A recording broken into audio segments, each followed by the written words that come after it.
I'm Alyssa, 28, standing in the middle of the dining room. The silence is so thick it's like a physical force, pressing against my eardrums. Everyone's eyes are on me, but it's not the kind of attention I've ever craved. My mother, Helen, stands across the table, her glass of wine half empty, her face a mask of shock. My father, Robert, is beside me, his hand on my shoulder, a silent show of support. And my brother, Jake, looks like he's just seen a ghost, his usually confident expression replaced by a mix of guilt and confusion. Just a few minutes ago, I was ready to leave this place, to walk out of this house that has never truly felt like home. I remember the moment I stepped through the door, the smell of roasted turkey and cinnamon filling the air, but instead of warmth, it felt like a cold, mocking embrace. I was holding a pumpkin tart I'd spent hours baking, a symbol of my attempt to fit in, to be part of this family. But as I looked at the table, beautifully set with 11 chairs and 10 place cards, my heart sank. My name was nowhere to be seen. Helen barely glanced up from her conversation with my aunt, Grace, and uncle, Henry. Jake was in the center of the living room, surrounded by laughter and refilled glasses of wine, looking like the king of the castle. I felt like an intruder, a stranger in my own family. I sat on a folding chair by the wall, the metal cold against my legs, as if it were trying to push me away. During dinner, the conversation flowed around me like a river around a rock. Jake was talking about his new promotion, his condo upgrade, and his brilliant pitch that saved the whole team. Uncle Henry clapped him on the back, and everyone laughed and cheered. I ate slowly, the food in my mouth tasting like sawdust. I looked at Helen, hoping for a flicker of recognition, a sign that she saw me. But she just kept talking, her eyes never meeting mine. Then Helen stood up, glass in hand, and called for attention. This year, more than ever, it's clear who's really stepped up, who's made us proud, she said, her voice thick with wine and self-importance. Let's raise a glass to the only child who's actually made us proud. Everyone turned to Jake, and the room erupted in applause. My fork froze in mid-air, and I felt like I was disappearing. I stood up slowly, my hand shaking. Thanks, I said, my voice cutting through the clapping, for finally saying it out loud. I turned towards the door, my heart heavy with years of disappointment. I hadn't planned on making a scene, but something in me snapped when Helen toasted Jake like he was the family's only hope. But then Robert spoke. Wait, tell them what you did, he said, his voice calm but resolute. I turned, confused, looking into his eyes. I hadn't told him the details. I thought he hadn't noticed all the things I'd done for this family. But there was a look in his eyes, a silent permission. So I faced the table.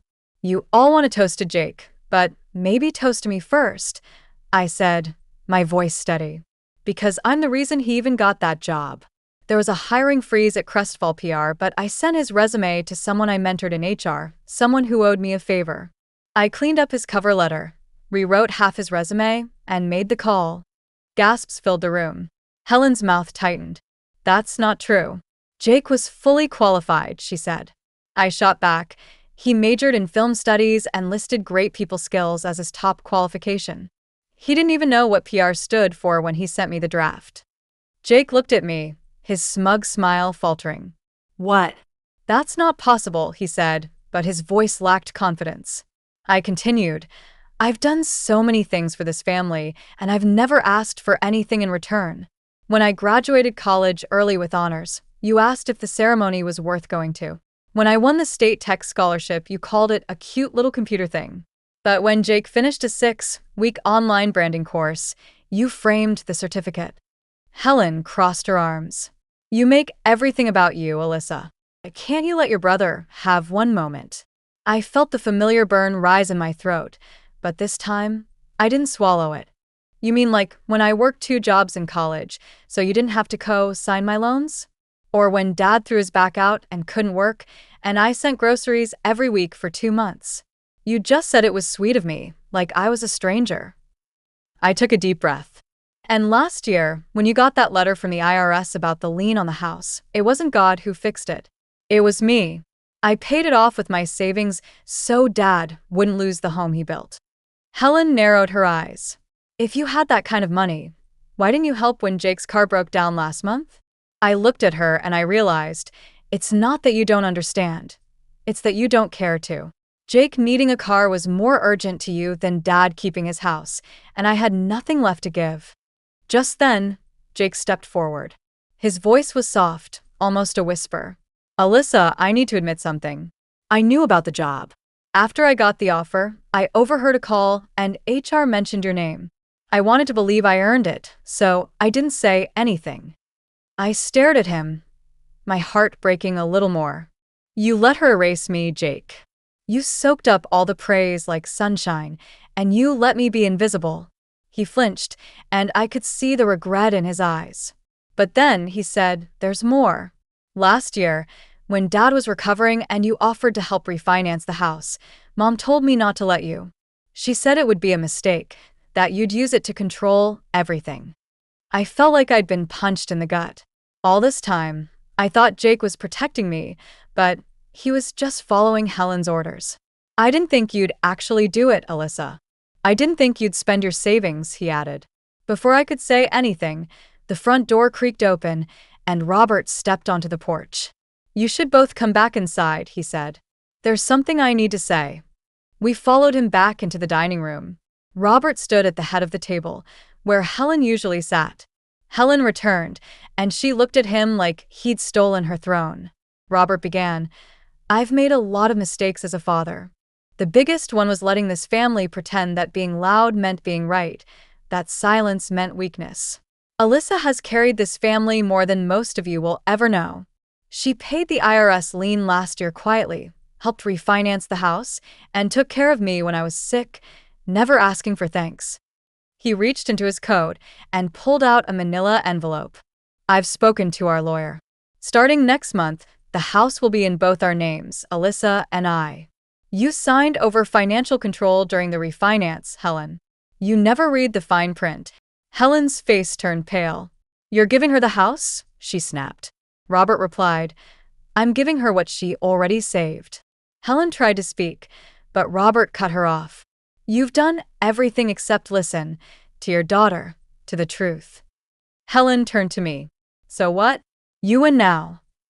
I met her gaze. This was never about winning. I just wanted to not be erased. As I looked around the room, I saw the shame on everyone's faces. They weren't looking at me with pity. They were ashamed of themselves. And for the first time, I didn't feel small or invisible. I felt like I was finally being seen. After that, people began to leave. The laughter was gone, replaced by the rustle of coats and the clink of keys. Jake stayed behind. He helped clear the table without being asked, his movements quiet and purposeful. In the kitchen, Robert poured himself a glass of wine and then one for me. We didn't toast, but there was a silent understanding between us. Jake came in with 2 mugs of coffee. I don't know if I can fix all of this, Alyssa, he said, not looking up. But I want to try. I took the mug of coffee from him. We'll see, I said gently. Maybe, just maybe, this could be the start of a new chapter, not just for me, but for this family. The next morning, I woke up in my small apartment. The sun was shining through the curtains, and as I made breakfast, I felt a sense of peace. My phone buzzed, and I saw a text from my cousin Lily. We were all wrong about you. I'm sorry. I stared at the message for a moment, then typed back. Don't be sorry.